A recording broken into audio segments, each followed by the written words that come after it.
ಚುನಾವಣಾ ನೀತಿ ಸಂಹಿತೆ ಉಲ್ಲಂಘನೆ ಹಾಗೂ ದ್ವೇಷ ಭಾಷಣದ ಆರೋಪದ ಮೇಲೆ ಕಳೆದ 9 ವರ್ಷಗಳಿಂದ ಸುದೀರ್ಘ ಕಾನೂನು ಹೋರಾಟ ನಡೆಸುತ್ತಿದ್ದ ಹಿಂದೂ ಪರ ಭಾಷಣಗಾರ್ತಿ ಬಿಗ್ ಬಾಸ್ ಪ್ರಖ್ಯಾತಿಯ ಚೈತ್ರ ಕುಂದಾಪುರ ಅವರು ಇದೀಗ ಪ್ರಕರಣದಿಂದ ಸಂಪೂರ್ಣವಾಗಿ ಖುಲಾಸೆಗೊಂಡಿದ್ದಾರೆ.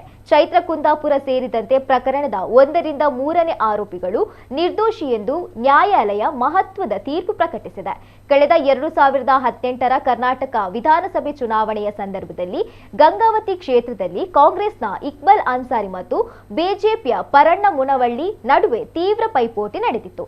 ಈ ವೇಳೆ ಬಿಜೆಪಿ ಅಭ್ಯರ್ಥಿ ಪರ ಪ್ರಚಾರ ನಡೆಸಲು ಆಗಮಿಸಿದ್ದ ಚೈತ್ರ ಕುಂದಾಪುರ ವಿರುದ್ಧ ಚುನಾವಣಾ ನೀತಿ ಸಂಹಿತೆ ಉಲ್ಲಂಘನೆ, ದ್ವೇಷ ಭಾಷಣ ಹಾಗೂ ಪರಸ್ಪರ ನಿಂದನೆ ಆರೋಪದಡಿ ಗಂಗಾವತಿಯಲ್ಲಿ ಒಟ್ಟು 5 ಪ್ರಕರಣಗಳು ದಾಖಲಾಗಿದ್ದವು. ಇದೀಗ ಕೋರ್ಟ್ ತೀರ್ಪು ನೀಡಿದ ಬೆನ್ನಲ್ಲೇ ಸೋಷಿಯಲ್ ಮೀಡಿಯಾದಲ್ಲಿ ಭಾವನಾತ್ಮಕ ಪೋಸ್ಟ್ ಹಂಚಿಕೊಂಡಿರುವ ಚೈತ್ರ ಕುಂದಾಪುರ, ಹೆಣ್ಣು ಮಗಳಿಗಿರುವ ಧೈರ್ಯ ನಮ್ಮೂರಲ್ಲಿ ಯಾವ ಗಂಡಸರಿಗೂ ಇಲ್ಲ ಬಿಡ್ಲೆ ಅಂತ ಪ್ರಾರಂಭವಾದ ಹೋರಾಟವೊಂದು ಸುದೀರ್ಘ 9 ವರ್ಷಗಳ ಕಾನೂನು ಹೋರಾಟದೊಂದಿಗೆ ಇಂದು ತಾರ್ಕಿಕ ಅಂತ್ಯ ಕಂಡಿದೆ. ನನ್ನ ಸಾಮಾಜಿಕ ಬದುಕಿಗೆ ಶಕ್ತಿ ತುಂಬಿದ ಹನುಮ ಹುಟ್ಟಿದ ನಾಡು ಗಂಗಾವತಿಯ ಜೊತೆಗೆ ನನಗಿದ್ದ ಕೊನೆಯ ಬಂಧವೊಂದು ಖುಷಿ ಕೊಡುತ್ತಾ ಕಳಚಿಕೊಂಡಿದೆ ಎಂದು ಸುದೀರ್ಘವಾಗಿ ಬರೆದುಕೊಂಡಿದ್ದಾರೆ.